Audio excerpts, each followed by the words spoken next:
벌써 4월이 되었습니다. 4월 첫 번째 주일을 우리가 맞이했는데요. 시간을 주관하시고 또 역사를 주관하신 하나님께서 우리로 하여금 4월을 또 살아갈 수 있게 하십니다. 하나님께서 우리에게 생명 주시고 살 힘도 주시고 구원의 기쁨과 감격 속에서 살아가게 하시는데 그 은혜에 감사하면서 오늘도 영광 올려드리며 함께 예배하겠습니다. 조용한 기도 드리겠습니다.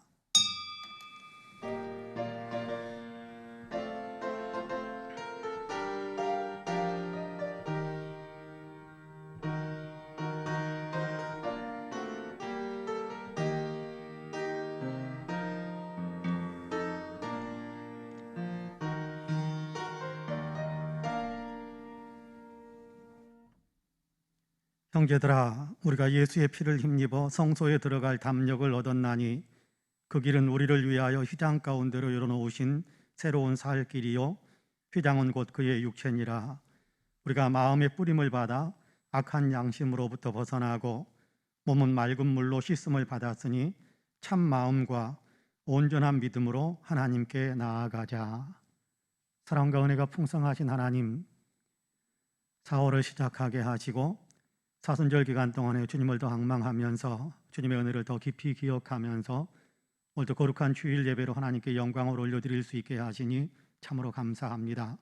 우리의 예배를 기쁘게 받아주시고 예배 가운데 친히 임재하여 주시사 홀로 영광을 받아 주옵소서. 예배드리는 회중 한 사람 한 사람 위에 하나님의 신령한 은혜를 더 풍성하게 부어주셔서 더 거룩한 사람, 더 정결한 사람, 더 주님을 닮은 사람으로 우뚝 설 수 있도록 축복해 주옵소서. 감사드리며 예수님의 이름으로 기도하옵나이다. 아멘. 함께 일어나셔서 찬송가 26장으로 우리 주님을 찬양하시겠습니다.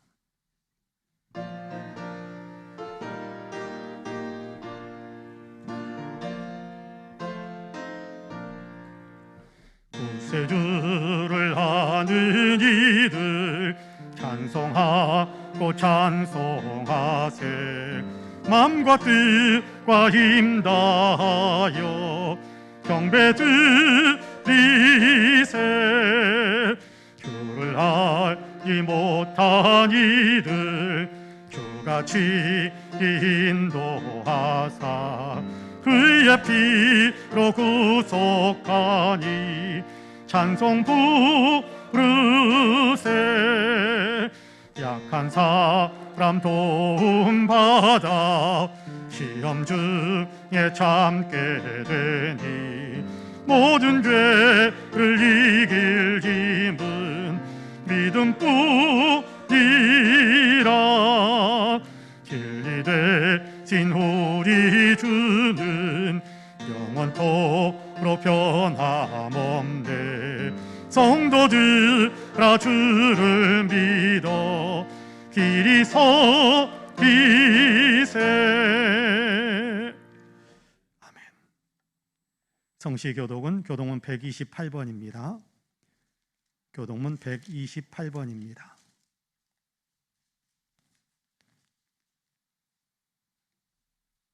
나의 영혼이 잠잠히 하나님만 바라며 나의 구원이 그에게서 나오는도다.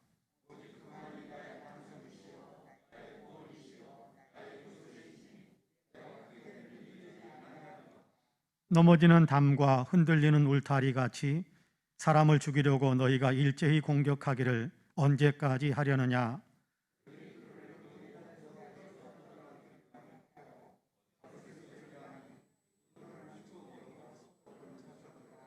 나의 영혼아, 잠잠히 하나님만 바라라. 물은 나의 소망이 그로부터 나오는도다.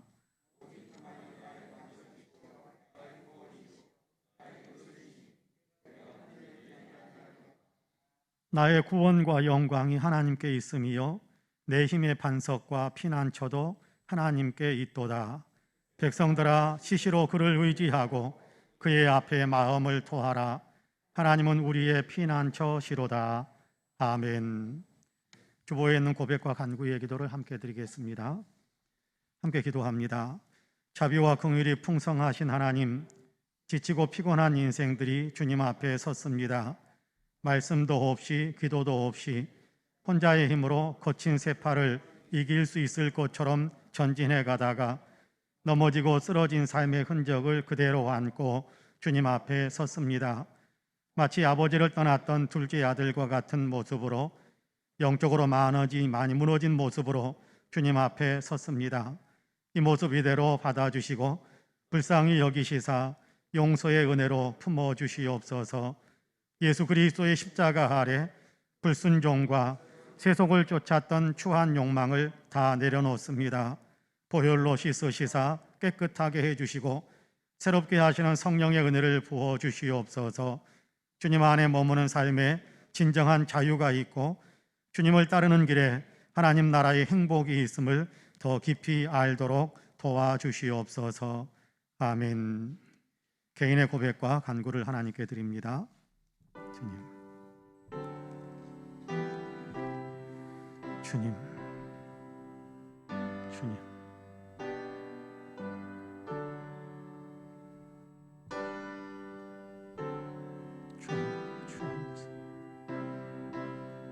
주님, 불쌍히 여기소서. 주님, 용서의 은혜로 우리를 부어주소서. 철저한 깨어짐과 해결로 주님을 향하여 우리의 인생의 방향을 새롭게 틀게 하시고 주님이 기뻐하시는 삶으로 새롭게 회복되어지는 귀한 역사가 있게 하옵소서. 주여,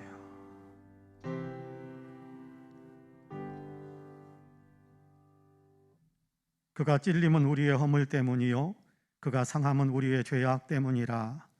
그가 징계를 받음으로 우리는 평화를 누리고 그가 채찍에 맞음으로 우리는 나음을 받았도다. 우리는 다 양 같아서 그릇 행하여 각기 제 길로 갔거늘 여호와께서는 우리 모두의 죄악을 그에게 담당시키셨도다 라는 말씀에 의지하여 하나님께서 그분의 외아들 예수 그리스도 안에서 저와 여러분 우리 모두의 죄를 다 용서하셨음을 주님의 이름으로 선포합니다. 아멘. 신앙 고백하시겠습니다. 전능하사 천지를 만드신 하나님 아버지를 내가 믿사오며 그 외아들 우리 주 예수 그리스도를 믿사오니 이는 성령으로 잉태하사 동정녀 마리아에게 나시고 본디오 빌라도에게 고난을 받으사 십자가에 못 박혀 죽으시고 장사한 지 사흘 만에 죽은 자 가운데에서 다시 살아나시며 하늘에 오르사 전능하신 하나님 우편에 앉아 계시다가 저리로서 산 자와 죽은 자를 심판하러 오시리라. 성령을 믿사오며 거룩한 공예와 성도가 서로 교통하는 것과 죄를 사하여 주시는 것과 몸이 다시 사는 것과 영원히 사는 것을 믿사옵나이다. 아멘. 다 함께 자리에 앉으셔서 찬송가 89장으로 우리 주님을 찬양하시겠습니다.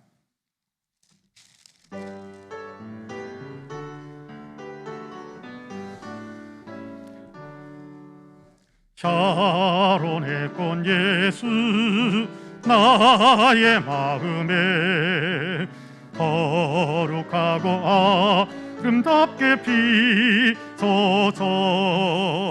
내 생명이 차 사랑의 향기로 간데마다 풍겨나게 하소서. 예수 샤론의 꽃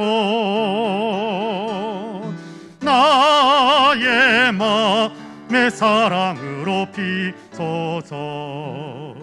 샤론의 꽃 예수 이 세상에서 어느 꽃과 비교할 수 있으랴. 나의 삶의 한결같은 은혜와 사랑으로 가득하게 하소서. 예수 샤론의 꽃 나의 마음의 사랑으로 피소서.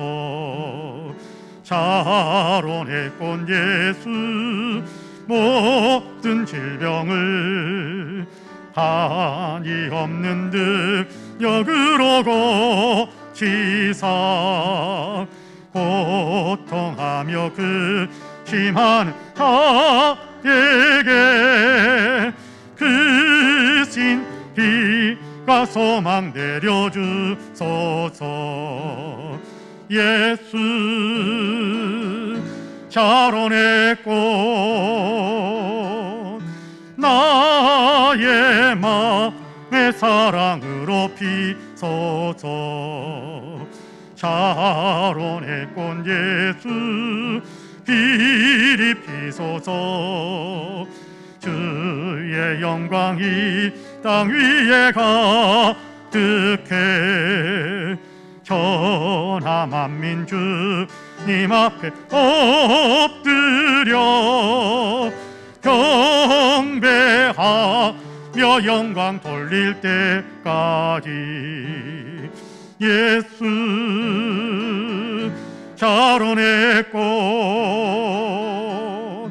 나의 마음의 사랑으로 피소서. 아멘. 예배를 위해서 김윤식 장로님께서 기도하시겠습니다. 은혜와 사랑이 풍성하신 하나님, 독생자이신 예수 그리스도를 이 땅에 보내시어 십자가를 감당케 하심으로 저희를 구원해 주신 하나님의 그 무한하신 은혜와 사랑에 감사드립니다. 이 시간 하나님의 그 크신 은혜와 사랑에 감사드리며 우리 마음을 다하여 찬양하고 경배하며 예배드리오니 주님 예배 가운데 임재하셔 영광 받아 주시옵소서. 자비와 궁일이 무궁하신 주님, 죄와 허물로 영원히 지옥 형벌을 면치 못할 저희를 궁일히 여기시고 만왕왕이신 주님께서 이 땅에 화목제물로 오셔서 십자가의 사랑으로 대속의 은혜를 베풀어 주신 주님, 주님의 그 크신 은혜와 사랑에도 저희는 어리석어 주님의 그 십자가의 사랑에 감사가 부족했으며 저희를 위하여 고난의 십자가를 지시고 찔림을 받으시며 상함을 입으신 주님의 고난에 애통해하지 않았음을 고백합니다. 오 주님, 주님의 고난을 깊이 묵상하며 경건하고 절대 있는 믿음으로 늘 깨어서 기도하고 말씀에 순종하며 주님을 더욱 믿고 의지하게 하여 주시옵소서.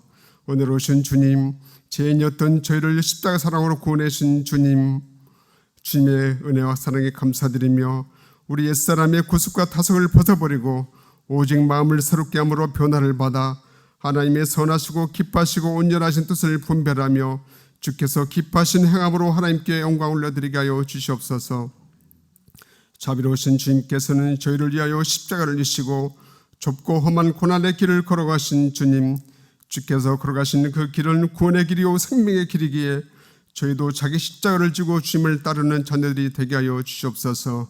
고귀한 생명을 십자가에 내어주시기까지 저희를 사랑하신 주님, 하늘의 비랄처럼 주님의 희생으로 많은 구원의 열매를 맺게 하셨으니 저희도 주님의 은혜로 속량함을 입은 저희가 하늘의 복음의 씨앗이 되어 많은 열매를 맺고 하나님께 영광 돌리게 하여 주시옵소서.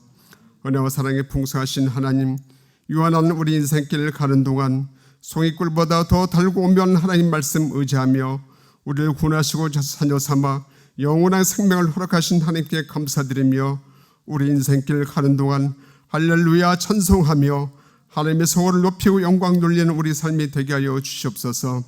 거룩하신 주님, 주님의 몸된 이 땅의 교회들을 깨우셔서 세속에 물들지 않게 하시고 오직 기도와 말씀으로 세상의 빛과 소금의 소명을 다하여 하나님께 영광 돌리는 교회들이 되게 하여 주시옵소서.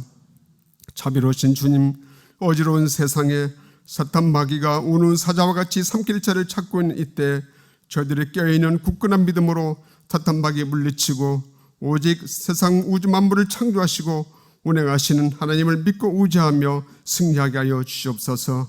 오늘 오신 아버지 하나님, 우리 성판의 꾀를 이척에 세우시고 인도하심을 감사드립니다.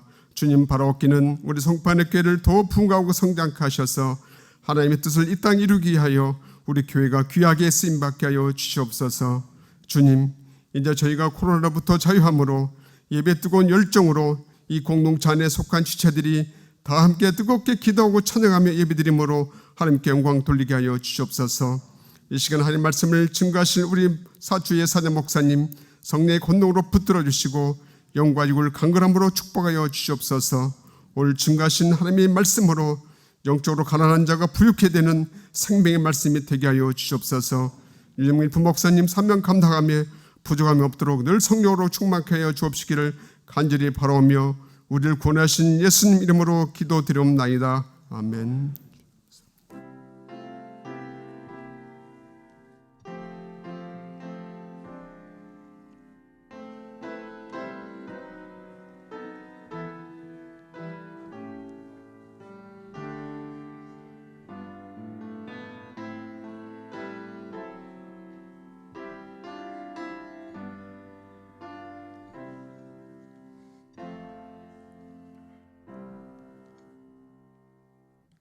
함께 일어나셔서 예물을 봉헌하시겠습니다. 모든 것이 주께로부터 왔으니 이 예물을 주께 드리나이다.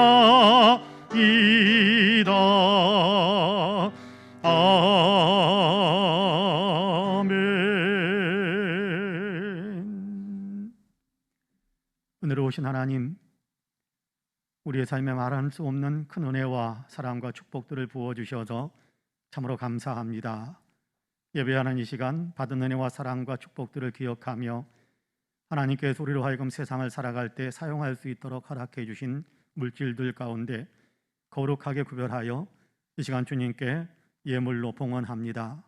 여기 11조와 감사의 예물, 일천번제와 주일 예물, 선교헌금, 장학헌금, 구제헌금, 건축헌금으로 또한 강단의 꽃을 위해서 또 이런저런 마음의 서원과 소원을 담아 귀한 예물을 주님 앞에 봉헌합니다. 향기롭게 흠양해 주옵시고 주님의 권능으로 친히 붙드시고 사용하시어서 오병이어처럼 수많은 사람들을 먹이고 살려내고 하나님 나라를 확장시키며 교회가 부흥하는 열매를 맺으며 쓰임받게 하여 주옵소서. 예물을 봉헌하는 사랑하는 성도들, 마음으로 참여하고 있는 모든 성도들 주님께서 일일이 기억하시고 주님의 넓은 품에 품으셔서 영육간의 강성함과 윤택함의 복으로 채워주옵시고 삶의 활력과 능력으로 가득 차게 하여 주시며 아름다운 열매를 맺고 많은 사람들에게 귀감이 되며 많은 사람들을 함께 즐겁게 만들 수 있는 축복의 간증거리들을 만들면서 행복한 생애를 살아갈 수 있도록 주님께서 복의 복을 더하여 주옵소서. 나약한 사람들 강하게 하여 주시고 아픈 사람들 건강케 하여 주옵시고 꿈을 이룬 사람들에게 꿈을 회복하는 새로운 꿈을 꿀 수 있는 축복을 더하여 주시며 아버지 소망하는 모든 일들에 주님께서 복을 주시어서 소원의 항구에 도달하게 하시는 역사도 있게 하여 주옵소서. 가정마다 화목함으로 사랑함으로 웃음꽃이 만발하게 하여 주시고 주님의 축복으로 인하여 아버지 함께 기뻐하며 그 기뻐하는 웃음이 담을 넘어 이웃에게도 계속해서 전달되어지는 축복의 가정들로 살아가게 하여 주옵소서. 감사드리며 예수님의 이름으로 기도하옵나이다. 아멘. 교회 소식을 말씀드리겠습니다. 코로나로 인해서 우리가 많이 느슨하고 또 무너져 있는 교회 공적 예배들을 회복하게 되기를 원합니다. 여러분께서 함께 기도해 주시고 힘을 모아 주시고 적극적으로 예배에 참여해 주시면 좋겠습니다. 주일 예배뿐만 아니라 수요일 예배, 또 금요일 저녁 예배, 새벽 예배 다 예배드리거든요. 매일같이 그렇게 함께 예배드리면서 하나님께 영광 돌리는 삶을 살아가는 우리 성도님들이 되시기를 바랍니다. 고난주간 동안 11일부터 4월 11일부터 15일까지 고난주간 동안 특별 새벽 기도회를 갖도록 하겠습니다. 성도님들께서 기억하셔서 적극적으로 참여해 주시면 감사하겠습니다. 동해안 산불로 피해를 입은 이재민들, 침략을 당해 고통 중에 있는 우크라이나, 특별히 아이들, 국민들 위해서 여러분 기도와 후원을 부탁을 드립니다. 여러분께서 구제헌금, 사랑의 헌금을 해주시면 그것을 모아서 총회에 보내서 우리 교회만 할 수 있는 힘들은 좀 이렇게 미약한 부분이 있으니까 총회적으로 우리 교단 총회적으로 이재민들과 우크라이나를 돕는 일에 우리도 같이 협력하려고 하고 참여하려고 합니다. 우리 성도님들께서 많이 기도해 주시고 또 후원해 주시면 감사하겠습니다. 이번 주간에 생신 맞으신 분들이 있는데요. 박원자 성도님, 신창균 성도님, 그리고 권성숙 집사님, 명현섭 권사님이십니다. 아마 모두가 다 한 분은 일부 예배 참석하셨고 다른 분들은 영상으로 예배 드릴 텐데 축복하는 박수 한번 우리가 나누었으면 좋겠습니다. 축하합니다. 축복합니다. 더욱 건강하시기를 빕니다. 이상 교회 소식을 말씀드렸습니다. 이제 우리에게 준 하나님의 말씀을 봉독하겠습니다. 누가복음 9장입니다.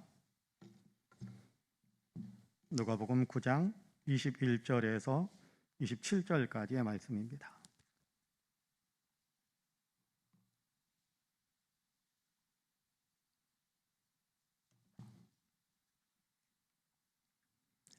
누가복음 9장 21절에서 27절까지의 말씀, 하나님의 말씀을 봉독하겠습니다. 경고하사 이 말을 아무에게도 이르지 말라 명하시고 이르시되 인자가 많은 고난을 받고 장로들과 대제사장들과 서기관들에게 버림받아 죽임을 당하고 제3일에 살아나야 하리라 하시고 또 무리에게 이르시되 아무든지 나를 따라오려거든 자기를 부인하고 날마다 제 십자가를 지고 나를 따를 것이니라. 누구든지 제 목숨을 구원하고자 하면 잃을 것이요 누구든지 나를 위하여 제 목숨을 잃으면 구원하리라. 사람이 만일 온 천하를 얻고도 자기를 잃든지 빼앗기든지 하면 무엇이 유익하리요? 누구든지 나와 내 말을 부끄러워하면 인자도 자기와 아버지와 거룩한 천사들의 영광으로 올 때에 그 사람을 부끄러워하리라. 내가 참으로 너희에게 이르노니 여기 서 있는 사람 중에 죽기 전에 하나님의 나라를 볼 자들도 있느니라. 아멘. 이 말씀에 큰 은혜가 있기를 원합니다. 할렐루야. 우리 옆에 분들과 인사 한번 할까요? 하나님이 당신을 참 사랑하십니다. 인사 한번 합시다. 네, 나도 당신을 사랑합니다. 한 번 더 할까요? 네, 당신 참 괜찮은 사람입니다. 한 번 더 합시다. 당신 참 괜찮은 사람입니다.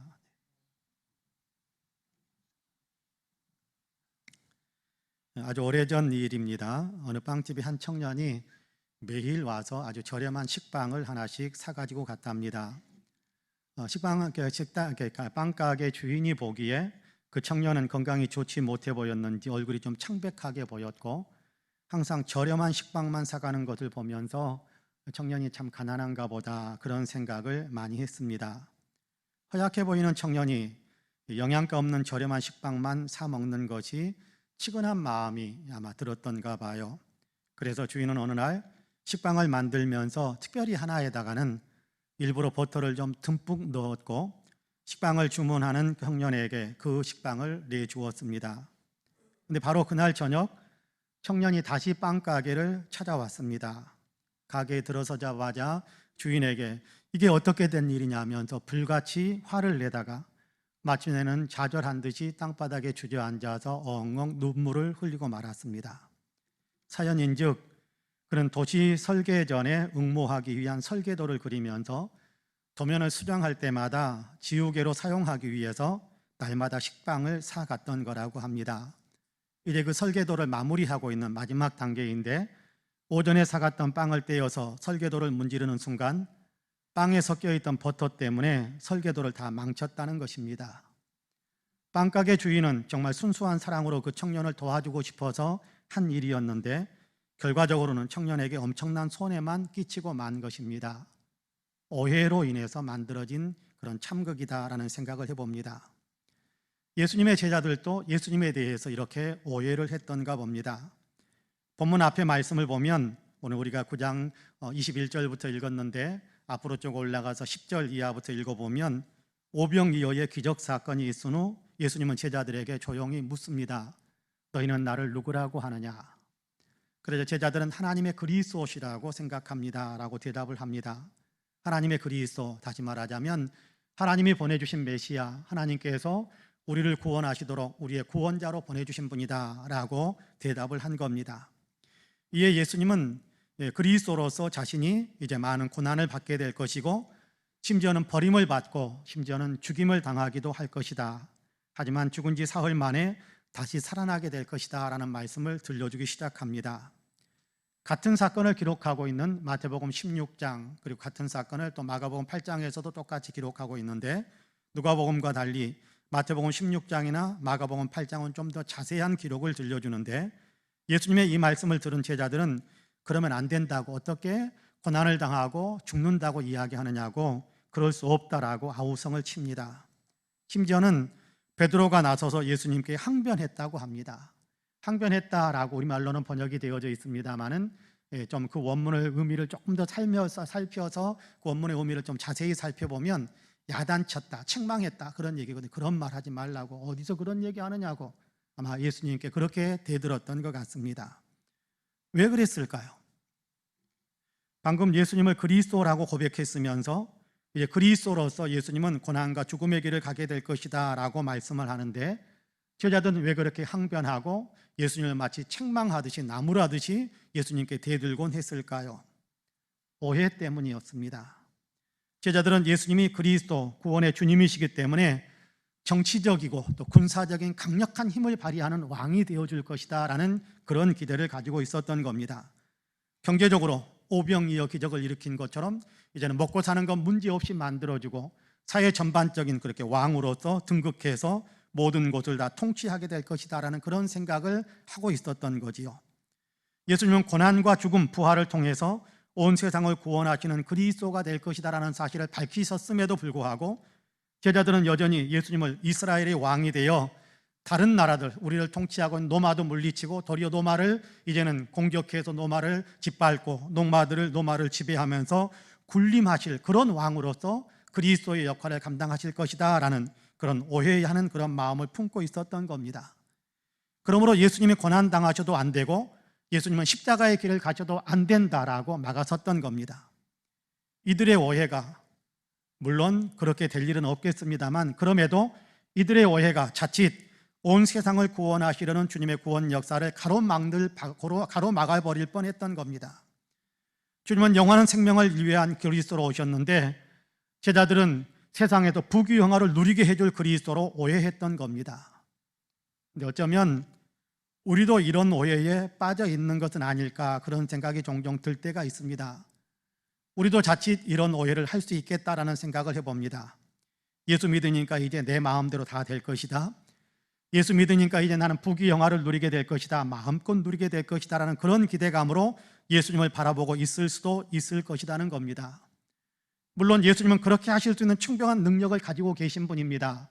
이 땅에서 건강도 챙겨주시고 이 땅에서 심각한 문제들도 해결해 주시고 자연도 통제해 주시고 예수님은 엄청난 기적을 행하신 것으로 보아 그만한 충분한 능력을 가지신 분이시니 틀림없습니다. 하지만 예수님이 그리스도로 세상에 오신 것은 믿는 사람들에게 부귀영화를 나누어 주기 위해서가 아니라 전적으로 영원한 생명, 하나님 나라를 주기 위해서 오셨다라는 사실을 성경은 누누이 강조해주고 있습니다. 오늘 읽은 본문은 예수님께서 제자들의 오해를 풀어주시면서 예수님이 가시는 길이 어떤 길이고 그리고 예수님을 믿는 사람들은 어떤 길을 따라가야 할 것인가를 가르쳐 주시는데요. 이제 본문을 조금 더 깊이 있게 묵상하면서 우리가 예수님을 바르게 따라가는 길이 어떤 것인가를 함께 배우려고 합니다. 바라기는 말씀을 나누는 우리 모두에게 성령의 은혜가 역동적으로 임하셔서 저와 여러분 우리 모두를 다 예수 그리스도를 온전히 신실하게 따라가는 사람으로 예수 그리스도의 온전한 제자로 더 새롭게 만들어 주시기를 주님의 이름으로 간절히 축복합니다. 예수님을 따르기 위해서는 첫째로 자기를 부인해야 합니다. 예수님을 따르는 사람은 누구든지 자기를 부인하라 그렇게 말씀하시지요. 본문 23절 말씀을 같이 한번 읽어보겠습니다. 23절 같이 읽습니다. 또 무리에게 이르시되 아무든지 나를 따라오려거든 자기를 부인하고 날마다 제 십자가를 지고 나를 따를 것이니라. 할렐루야. 또 무리에게 이르시되라고 23절을 시작하고 있습니다. 예수님께서 말씀하시는 대상이 누구인지, 예수님이 지금 누구에게 말씀하시는지를 먼저 지목을 하고 그리고 나서 말씀을 시작하고 있는데 예수님께서 무리에게 말씀하셨다 그렇게 말씀하고 있습니다. 무리 12제자에게 제한적으로 말씀하신 것이 아니었습니다. 사실 22절까지에서는 예수님이 12제자에게 들려주시는 말씀이었는데 여기 23절부터는 무리에게, 다시 말해서 모든 사람에게 하시는 말씀이다 라는 것을 우리에게 선포하고 있는 겁니다. 모든 사람에게 하시는 말씀인데 뭐라고 하시나요? 아무든지 나를 따라오려거든 자기를 부인하고 제 십자가를 지고 나를 따를 것이니라 라고 말씀하고 있습니다. 아무든지 나를 따라오려거든, 12제자를 포함해서 예수님을 따르기 원하는 사람들은 누구나 다 이렇게 하라라고 하시는 겁니다. 여러분, 여기 따른다라는 말은요, 믿는다 말의 다른 표현입니다. 그러니까 따른다라는 말과 믿는다라는 말은 같은 의미인 겁니다. 같은 의미예요. 동일어입니다. 예수님을 정말 믿기 원한다면 이렇게 하라라고 말씀하는 겁니다. 뭐라고 말씀합니까? 먼저 자기를 부인하라라고 말씀합니다. 예수님을 믿는다면, 예수님을 따르기 원한다면 누구든지 자기를 부인해야 된다, 그렇게 말씀하고 있습니다. 자기를 부인한다라는 것은 자기의 이익을 추구하는 것을 포기하는 것이고, 자기 생각, 자기 야망, 자기 관심사들을 내려놓는 것을 의미하는 겁니다. 자기 생각이나 자기 야망을 추구하는 것은 예수님을 따르는 길이 아닙니다. 자기 생각, 자기 야망, 자기 바램만을 추구해가는 것은 예수님과 상관없이 자기를 섬기는, 서신서에서 이야기하는 것처럼 자기 배를 신으로 섬기는 것과 똑같은 것이 되어버립니다. 예수님을 따르기 위해서는 예수님을 인정하고 예수님을 존중하고 예수님을 높여야 되는 것입니다. 내가 개인적으로 갖고 싶은 것이 있더라도 주님의 뜻에 맞지 않으면 그 욕심을 버리는 것, 이것이 자기를 부인하는 것이거든요. 25절에서는 이렇게 이야기합니다. 25절 같이 한번 읽어볼까요? 같이 읽습니다. 사람이 만일 온 천하를 얻고도 자기를 잃든지 빼앗기든지 하면 무엇이 유익하리요? 예수 따르는 길에만 생명이 있거든요. 그런데 뭔가 다른 것을 얻기 위해 예수 따르는 길을 버린다면 설령 온 천하를 얻는다고 할지라도 제가 생명을 잃게 될 것입니다. 생명을 잃게 된다면 다른 아무리 귀한 거, 천하를 다 얻는다고 할지라도 그 사람에게 무엇이 유익하겠습니까? 생명을 잃어버린다면 아무것도 아니지요. 예수님을 따르는 길에 생명이 있거든요. 그러므로 반드시 예수님을 따라야 하는데, 예수님을 따르기 위해서는 자기를 부인해야 된다, 주님은 그렇게 선포하고 있습니다. 예수님 외에 다른 것으로 자기를 채우려는 마음을 버려야 한다는 겁니다. 자기가 중심이 되려는 마음을 포기하라는 거예요. 자기가 주인 되려고 하는 마음을 내려놓으라는 얘기입니다. 오직 주님이 주인 되심을 인정하고 주님의 뜻이 이루어지기를 원하고 주님을 왕으로 높이면서 사는 것입니다. 그 길에 생명이 있기 때문입니다. 조선시대 숙종 임금이 민정시찰을 위해서 평민의 복장을 하고 다른 사람들에게 왕으로 보이지 않고 그냥 평범한 어떤 시민 한 사람 정도로, 국민 한 사람 정도로 그렇게 자기 자신을 포장하기 위해서 평민의 복장을 한 채 저잣거리로 나갔었다고 합니다. 물론 황궁 왕을 호위하는 무사들이 따르지만 그들도 변장을 하고 다른 옷을 입고 멀찌감치 그렇게 뒤따라가고 있는 그런 상황입니다. 저잣거리에서 침통한 표정을 짓고 주저앉아 있는 한 선비를 보게 됩니다. 숙경은 젊은 사람이 왜 그러는가 싶은 안타까운 마음이 들어서 다가가서 왜 그러고 있느냐고 물었답니다. 그래서 선비는 과거 시험을 보러 와서 과거에 응시했는데 낙방을 해서 너무 슬퍼서 이러고 있다라고 대답을 했답니다. 숙경은 참으로 안 됐다라면서 그러면 아무 벼슬이라도 시켜만 준다면 그것을 다 해보겠습니까? 라고 물었습니다. 평민의 복장을 한 숙경을 알아보지 못한 선비는 뉘신지는 모르겠지만 시켜만 주면 어떤 일이든지 다 해보겠다라고 대답을 했답니다. 숙경은 군수를 시키면 하겠습니까? 예, 하겠습니다. 판서를 시키면 하겠습니까? 아이고 감사하죠. 열심히 하겠습니다. 정승벼슬 자리를 내어주면 어떻게 하겠습니까? 아이고 황공하지요. 열심히 해보겠습니다. 라고 대답을 했답니다. 숙경은 그 모습을 보면서 한마디를 더 했답니다. 임금 자리를 주면 어떻게 하겠습니까? 그 순간 숙종의 눈에 불이 번쩍했답니다. 선비가 나보고 역적징하란 말이냐? 라고 소리를 지르면서 뺨을 때려버린 것입니다.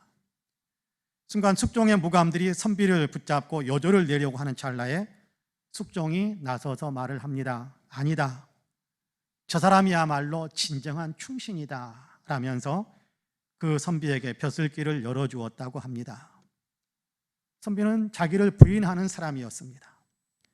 자기가 왕이 아니라는 사실을 절대적으로 인정했기에 말로라도 왕이 되려고 하지 않았던 겁니다. 다만 왕이 나에게 어떤 직분을 맡겨주신다면 나는 그 일을 최선을 다해서 감당하겠지만 그러나 당신이 왕이 되어보겠느냐라고 말한다면 그건 역적길이기 때문에 나는 과감하게 부인하고 거절하겠다라는 사실을 분명하게 밝혔던 겁니다. 이런 선비를 왕은 더욱더 사랑하고 높여주었던 것이지요. 예수님을 따르는 길도 그렇습니다. 왕이신 예수님의 자리에 내가 앉으려는 마음을 버리고 예수님의 뜻에 충성을 다하려고 하는 것입니다. 혹시라도 다른 사람이 내 곁에 와가지고, 아니 혹시라도 마귀가 예수님의 뜻을 무시하도록 유혹해 온다면 주저하지 말고 뺨을 때리면서 나는 예수님께 반역할 수 없다, 분명하게 선포할 수 있는 사람이 되어야 한다는 겁니다. 단호함을 보여주어야 한다는 거지요. 그것이 죄를 이기는 길이고 자기를 부인하는 삶을 살아가는 것이기 때문에 그렇습니다. 이런 사람에게 주님은 생명을 주시고 영광을 주신다라고 약속하고 있지 않습니까?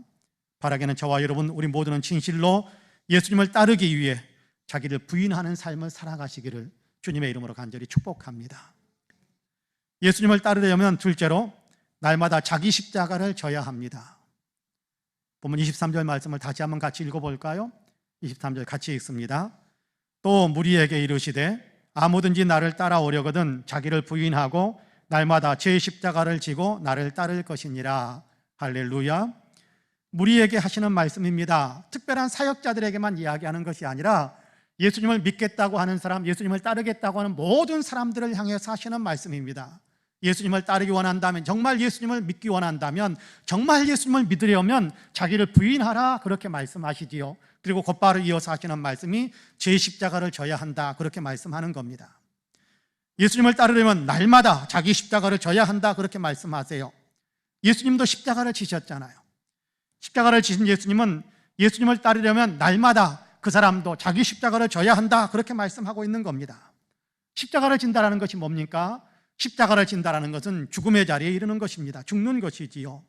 예수님을 따른다라는 것은 죽음을 각오하는 것임을 가르쳐주는 겁니다. 예수님을 따르기 원한다면 설령 육신의 생명이 죽게 되더라도 예수님을 끝까지 따라가려는 그런 마음의 견고함이 있어야 된다는 사실을 선포하고 있는 겁니다.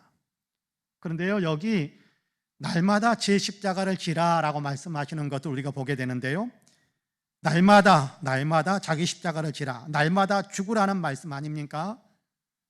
사람은 한 번 죽는 것인데 어떻게 날마다 죽을 수 있겠습니까?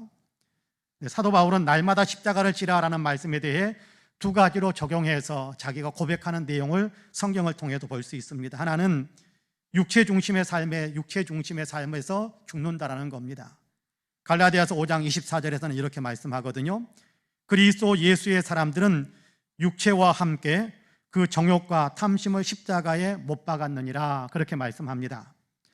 육체의 정욕과 탐심을 십자가에 못 박았다고 합니다. 날마다 자기 십자가를 진다라는 것은 그러니까 자기의 정욕과 탐심을 십자가에 못 박아, 다시 말하자면 자기의 정욕과 자기의 탐심의 모든 것들을 날마다 죽인다라는 겁니다. 날마다 죽인다. 육체의 정욕과 탐심이 끄는 대로 따라가지 않는다라는 겁니다. 그런 유혹에 나는 죽었기 때문에 아무런 반응조차 하지 않는다, 그런 얘기입니다. 육체적인 탐심과 정욕에 대해서 죽는 것, 날마다 거기에 대해서 부정하고 죽고 거기에 따라가지 않는 삶을 살아가는 것, 이것이 자기 십자가를 지는 것이다라는 그런 의미의 한 방향입니다. 다른 하나는 실제로 몸의 죽음을 각오하는 것입니다. 고린도전서 15장 31절에 보면 사도 바울은 그렇게 이야기합니다. 나는 날마다 죽노라, 그렇게 말씀합니다. 날마다 죽는다라는 얘기는 날마다 죽음의 위협 아래에서 나는 살고 있다, 그런 얘기입니다. 날마다 옥죄해 오는 죽음의 위협을 날마다 견디면서 주님께서 맡기신 복음 증거의 사명에 충성을 다하면서 산다, 그 사실을 날마다 죽는다라는 말로 표현하고 있는 겁니다. 그러니까 날마다 자기 십자가를 진다라는 것은 내 자신의 안위와 육체적 욕망을 추구하는 육체적 삶에 대해, 육신적인 삶에 대해 날마다 내가 죽는다라는 것이고, 동시에 육체의 죽음을 각오하면서 주님께서 맡기신 일에 최선을 다해 충성스럽게 살아간다라는 그런 의미가 동시에 담겨져 있다고 보시면 되겠습니다. 한 번만 그런 것이 아니라 날마다 그렇게 하라고 그러잖아요. 날마다, 순간마다 그렇게 자기 십자가를 져야 한다라고 이야기하는 겁니다.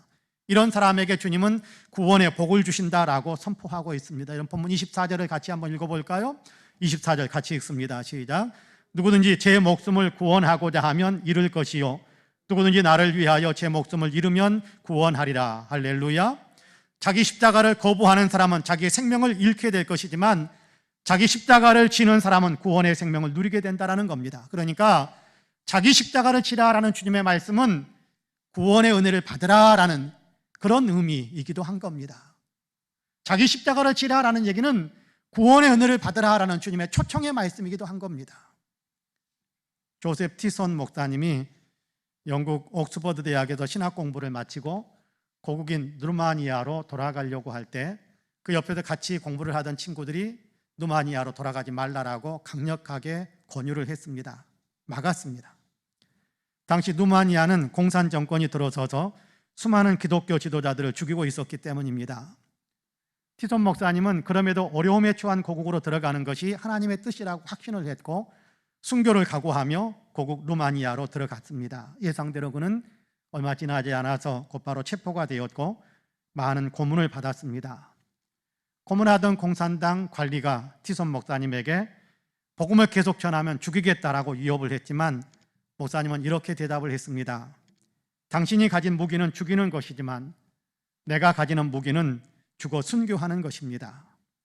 알다시피 나의 설교 테이프는 전국에 배포되고 있습니다. 당신이 나를 죽이면 수많은 사람이 피로 물든 순교자의 메시지를 듣기 위해서 야단일 것입니다. 나는 순교당하는 것을 최상의 승리라고 생각합니다. 라고 답을 한 겁니다. 관리는 이렇게 순교를 각오한 티손 목사님을 계속해서 감옥에 가두어 놓을 수가 없어서 일단 집으로 돌려보낼 수밖에 없었고 그는 밖으로 다시 나오게 되자 다시 복음을 전하는 일에 힘을 썼습니다. 그때 티손 목사님은 이렇게 고백을 했습니다. 지난 25년간 나는 살려고 애쓰다 보니까 나약한 그리스도인으로 살았습니다. 죽음이 두려워서 복음을 전하지 말라는 공산당 정권에 순종했었습니다. 그러나 자기 십자가를 지라는 주님의 말씀에 따라 순교를 각오하니까 이제는 두려울 게 없어졌습니다. 지금은 내가 가고 싶은 곳 어느 곳에서나 마음껏 복음을 전하는데 그들은 나를 죽이지 못하고 있습니다. 지난 25년은 내 육신의 목숨을 살리려다가 도리어 내가 영적으로는 죽은 자가 되었었는데 이제 내가 날마다 내 십자가를 지게 되자 지금은 나의 진짜 생명의 삶을 찾게 되었습니다. 그렇게 고백을 했습니다. 날마다 자기 십자가를 졌더니 내가 살게 되었다라고 고백한 겁니다. 내가 날마다 자기 십자가를 졌더니 나는 영적으로 더 건강한 생명이 되었습니다 라는 것을 고백한 겁니다. 그렇습니다. 사랑하는 성도 여러분, 주님을 믿는 사람들, 주님을 따르는 사람들은 누구나 다 자기 십자가를 져야 한다고 말씀하십니다. 자기 자신에 대해서 죽는 겁니다. 내 욕망, 내 야망에 대해서 죽고 심지어는 내 육신의 생명까지도 주님께 맡기면서 주님의 뜻대로 순종하며 살아가는 것입니다. 이렇게 자기 십자가를 지는 사람에게 주님은 구원과 영광을 약속하고 있습니다. 주님을 믿는다라는 것은 자기를 부인하고 날마다 자기 십자가를 지는 것입니다.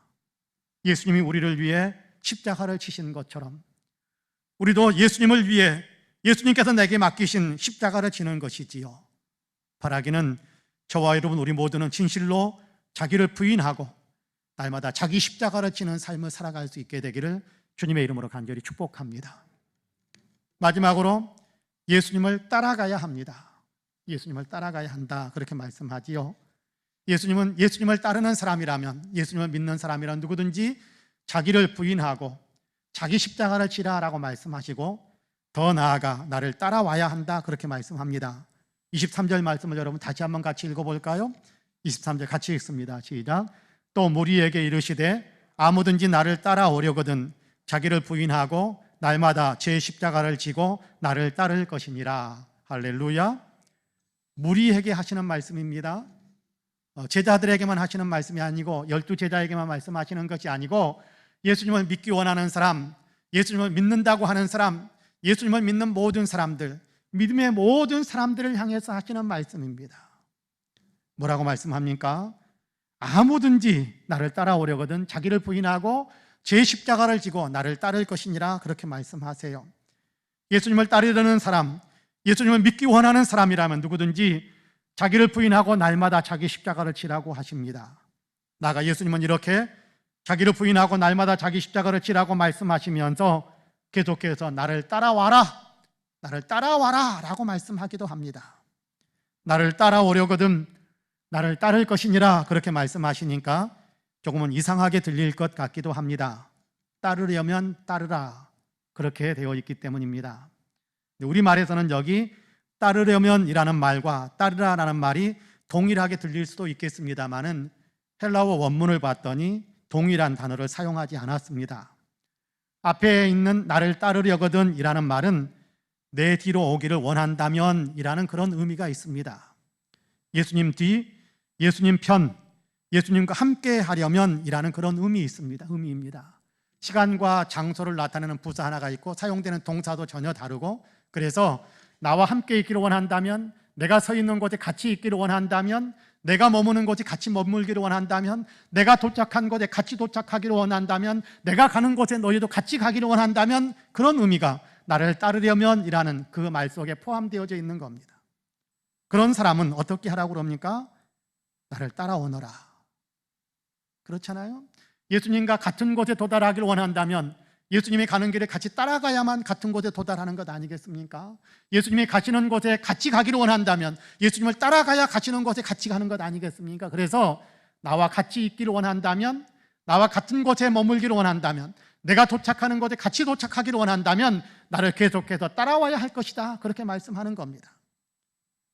유진 피터슨이라는 세계교회가 존경하는 영성신학자가 있는데, 이 목사님은 개인적으로 성경 66권을 사역을 해서 개인적으로 번역을 해서 메시지라는 어떤 책의 성경 이름으로 그렇게 출판을 해놓은 것이 있는데요, 거기에 보면 이 본문을 그래서 그 의미를 조금 더 살려서 이렇게 번역을 하고 있습니다.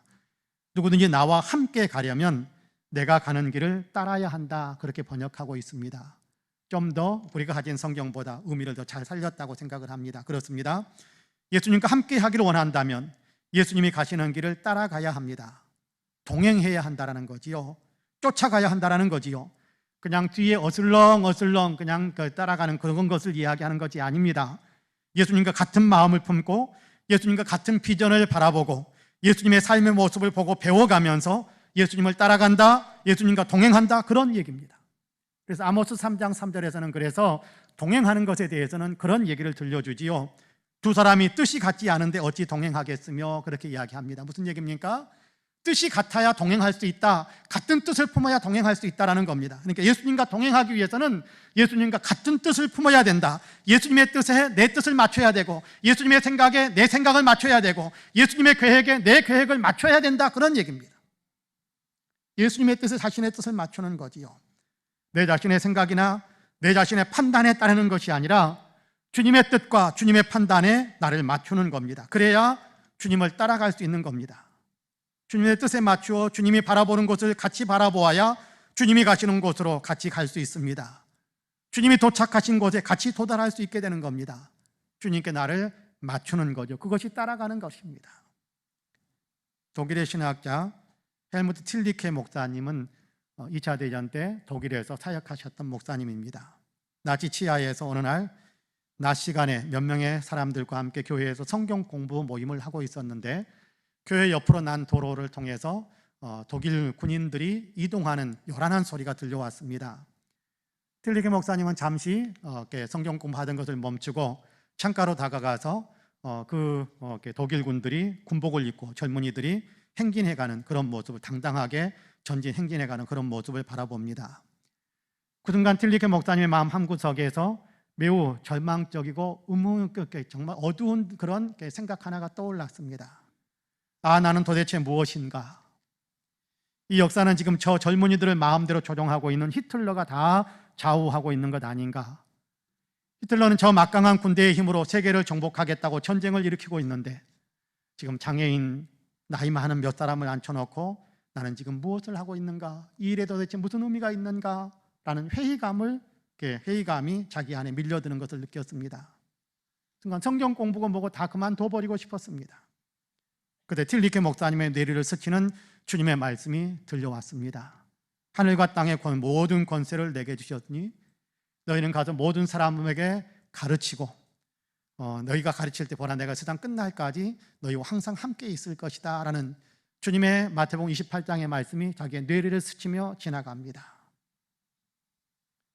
그 순간 틀리케 목사님은 주먹을 불끈 쥐면서 그렇다, 하늘과 땅의 권세는 히틀러가 가진 것이 아니라 주님이 가지고 계신다, 나는 그 주님의 제자다 라고 소리를 혹 외쳤습니다.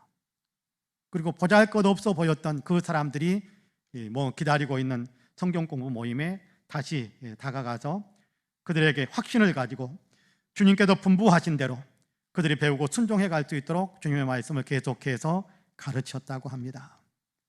여러분, 역사는 어떻게 되었습니까? 히틀러는 망했습니다.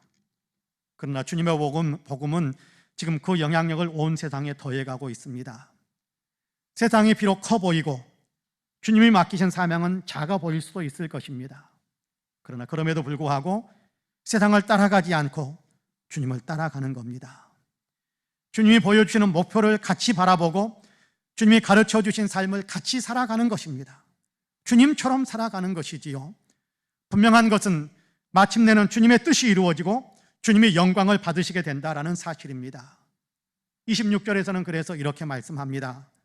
누구든지 나와 내 말을 부끄러워하면 인자도 자기와 아버지와 거룩한 천사들의 영광으로 올 때에 그 사람을 부끄러워하리라. 무슨 얘기입니까? 주님을 따라가는 것을 부끄러워하면 주님도 그 사람을 부끄러워할 것이지만 주님 따라가는 것을 영광스럽게 생각한다면 주님도 그 사람을 영광스럽게 대해 주신다라는 그런 말씀입니다. 그렇습니다. 주님을 따르는 사람이 주님의 영광에 함께 참여하게 되는 법입니다. 주님을 따르는 사람이 주님이 도착하는 곳에 같이 도착하게 되는 겁니다. 주님을 따라가는 사람이 주님이 도착해 있는 곳에 같이 머물게 되는 겁니다. 그렇습니다. 자기를 부인하고 날마다 자기 십자가를 지고 주님을 따를 때 우리도 주님이 계시는 그 영광의 자리에 함께 도달할 수 있게 될 것입니다. 그러므로 주님을 열심히 따르는 성도님들이 되시기를 축복합니다. 사랑하는 성도 여러분, 주님은 하나님이시면서도 우리를 위해 십자가의 길을 걸으셨습니다. 주님은 죄가 전혀 없으신 분이지만 그럼에도 불구하고 죄인처럼 십자가에서 죽으셨습니다. 우리를 살리기 위해서입니다. 우리의 죄를 용서하셔서 우리에게 영원한 생명을 누리도록 하게 하기 위해서입니다. 이렇게 십자가의 길을 걸으신 주님이 오늘 우리에게 너희를 나를 따르는 사람이 되라 라고 하십니다. 주님을 믿는 사람이 되라 라는 얘기입니다. 주님을 믿는다라는 것은 주님을 따르는 것인데요, 여기에서 우리는 오해하지 말고 주님을 따라가야 할 것입니다. 내 마음대로, 내 하고 싶은 대로, 내 욕심대로 내가 추구하는 모든 것들을 다 이룰 수 있을 것이다 라는 그런 마음으로 예수님을 따르는 것이 아니라 예수님께서 원하시는 삶에 내 자신을 철저하게 복종시키고 예수님을 위해서라면 내 육신적인 삶은 좀 죽이고 예수님께서 보여주시는 그 방향을 향해서 나는 열심히 따라가겠다라는 그런 마음으로 우리가 예수님을 따라가야 할 것입니다. 자기를 부인하고 날마다 자기 십자가를 지고 주님을 따라가는 것입니다. 거기에 생명이 있고 거기에 영광이 있습니다. 주님은 이 길을 따라오라고 우리를 부르고 계십니다. 여러분, 어떻게 하시겠습니까? 우리는 예수님을 믿는다라고 말하는 사람들입니다.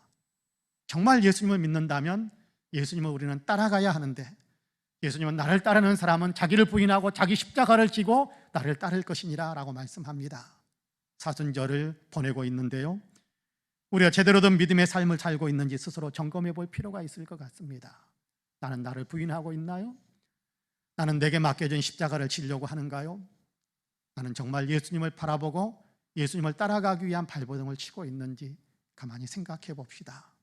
주님은 나를 따르려면 자기를 부인하고 제 십자가를 지고 나를 따를 것이니라 라고 말씀합니다. 바라기는 저와 여러분 우리 모두가 다 진정으로 주님을 따라가는 주님의 제자가 되시기를 주님의 이름으로 간절히 축복합니다. 아멘. 기도하겠습니다. 은혜와 사랑이 풍성하신 하나님, 감사합니다. 창세전부터 우리를 예정하시고 그리스도 예수의 십자가의 은혜 안에서 우리를 선택하시고 성령으로 감동하셔서 믿음의 사람으로 살아갈 수 있도록 우리를 불러주셔서 감사합니다. 나를 따라오너라 라고 부르신 주님께서 오늘도 우리에게 나를 따라오려면 자기를 부인하고 제 십자가를 지고 나를 따라야 한다라고 다시금 가르쳐 주셔서 감사합니다.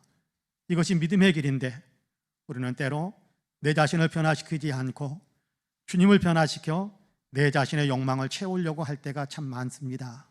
이제 하나님 바른 믿음에 서기를 원합니다. 내 자신을 변화시켜 진실로 주님을 따르는 사람이 되도록 우리 위에 성령의 은혜를 더하여 주옵소서. 감사드리며 예수님의 이름으로 기도하옵나이다. 아멘. 함께 일어나셔서 찬송가 461장으로 우리 주님을 찬양하시겠습니다.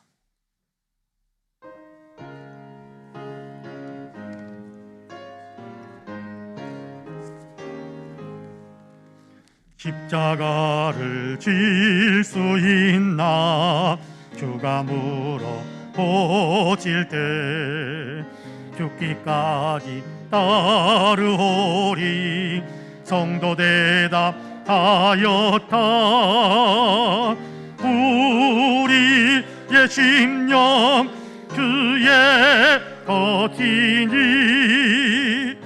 주님의 형상 만드소서.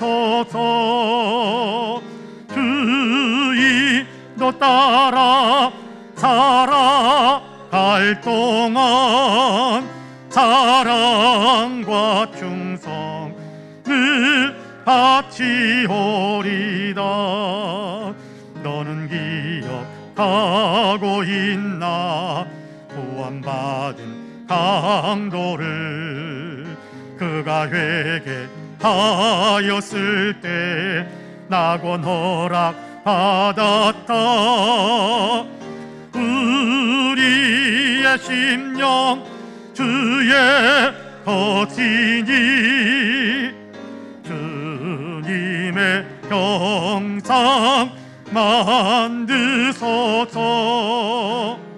주의 너 따라 살아갈 동안 사랑과 충성을 바치오리다.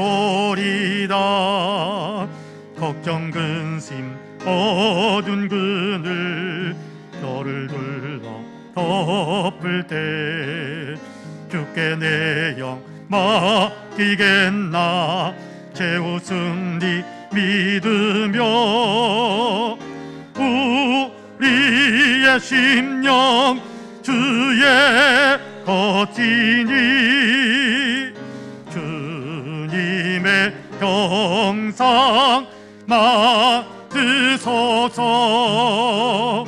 주의 너 따라 살아갈 동안 사랑과 충성을 바치오리다. 이런 일 다 할 수 있나 주가 물어보실 때 용감한 자 가울처럼 선뜻 대답하리라. 우리의 심령 주의 것이니 주님의 형상 맡으소서.